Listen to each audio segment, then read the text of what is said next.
السلام عليكم ورحمة الله تعالى وبركاته. الصلاة والسلام على سيدنا محمد وعلى آله وصحبه أجمعين. جيت نشارك معكم مسمنة مورقة في الفران بالحليب، كتجي هشيشة وكتذوب في الفم، أو كما كنقولو حنا الوجدة كنقولو لها المفروقة الوجدية. نحتاجو 4 تاع الكيسان تاع الدقيق الأبيض، 2 كيسان دقيق الفينو، معلقة صغيرة تاع خميرة الخبز، معلقة كبيرة مملوءة بسكر سنيدة. كنحتاجو القليل من الملح، وكيس من سكر الفاني، وكيس من خميرة الحلويات. استسمح الاخوات، مشالي داك المقطع اللي كنت مسجله فيه باللي خلطتها بالحليب. كنجمعوها بالحليب وندلكوها جيدا حتى تولي العجينه ديالنا لينه. انا احتاجيت هنا 2 كيسان عامرين تاع الحليب، والحليب خصو يكون دافي. هذيك هي كنقبطوا العجينه ندلكوها مليح مليح حتى كتدلك.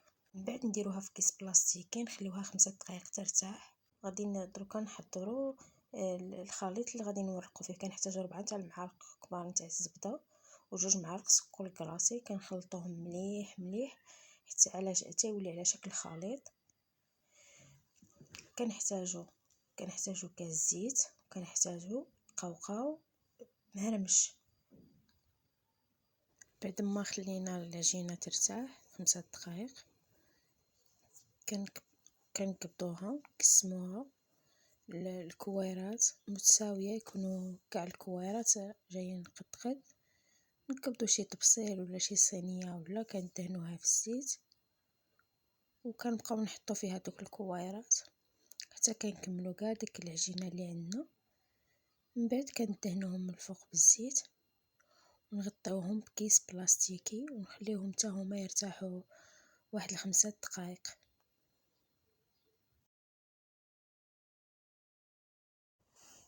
بعد ما ترتاح لنا العجينه، من تفوت 5 دقائق كنقبضوها. كنقرصوا على شكل مسمن عادي، كنورخوا جميع دوك الكويرات على شكل مستطيل،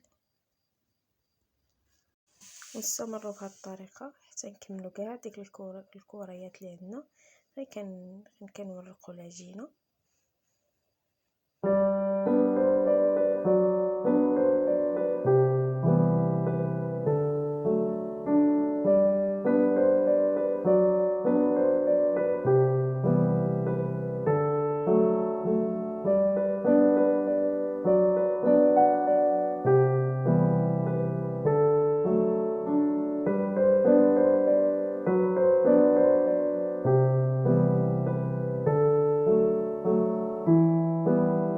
خصنا ندهنوهم مزيان بداك الخليط نتاع الزبده والسكر كلاصي.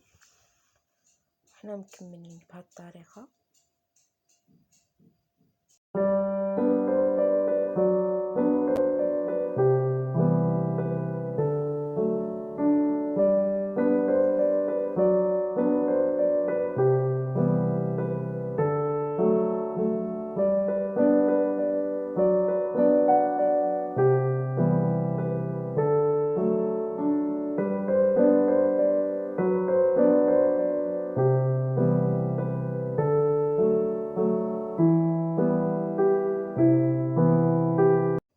نتمنى اخواتي الا عجبكم الفيديو ما تنسونيش بلايك واشتراك فضلا وليس امرا.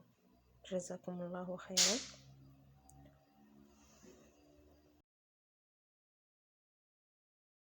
نتمنى اخواتي تجربوها وتردوا عليا في التعاليق كي جاتكم.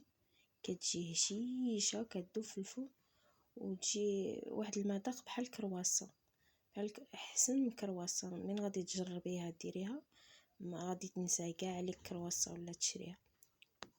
كندهنوا المول اللي غادي نديروها فيه وندخلوها الفرن. كندهنوه بالزبده وكنديروا فيه ديك المسمنه ديالنا. نقرصوها فيه على حسب باش تاخذ لنا الشكل نتاع المول. من بعد كنخليوها تخمر واحد 5 دقائق. كنغطيوها بكيس بلاستيكي ونخليوها تخمر.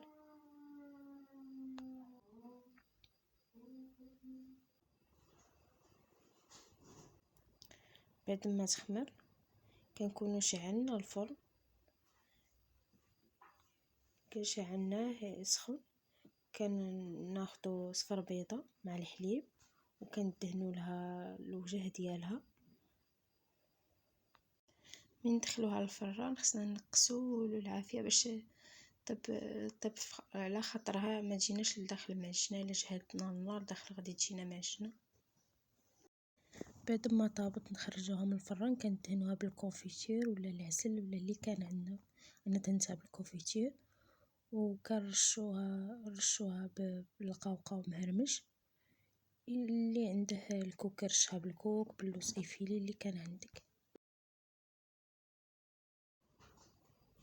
هنا راني ندري عليها قوقاو، هذا الفول السوداني حنا كنقولوا القوقاو، كتجي على هذا الشكل. نتمنى تجربوها، ولداخل كتجي مورقه، كتجي هشيشه، غير جربوها ما غاديش تندموا عليها.